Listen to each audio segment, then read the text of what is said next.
Hi friends, உளுந்துங்க, உளுந்து ஒரு கப்புங்க, வேர்க்கடலை ஒரு கப்புங்க, அப்புறம் பொட்டுக்கடலைங்க, எள்ளுங்க ஒரு 3/4 கப்பு, பொட்டுக்கடலை அரை கப்புங்க, அரிசி கொஞ்சமாக போட்டுக்கணுங்க, 2 ஏலக்காய் எல்லாத்தையும் வறுத்து பவுட்ரு பண்ணியாச்சுங்க. பவுட்ரு பண்ணிவிட்டு நம்ம நெய் நல்லா போட்டு நல்லா நெய்யை உருக்கிட்டுங்க.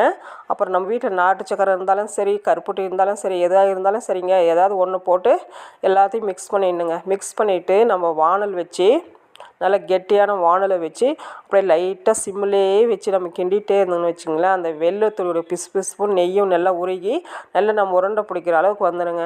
அப்புறமா இறக்கி நல்லா உருண்டை பிடிச்சிடலாங்க. எலும்புக்கு ரொம்ப நல்லதுங்க இந்த கருப்பு உளுந்து. நம்ம கருப்பு உளுந்து சாப்பிட்டா ரொம்ப உளுந்து எப்பவுமே நல்லது தான் உடம்புக்கு.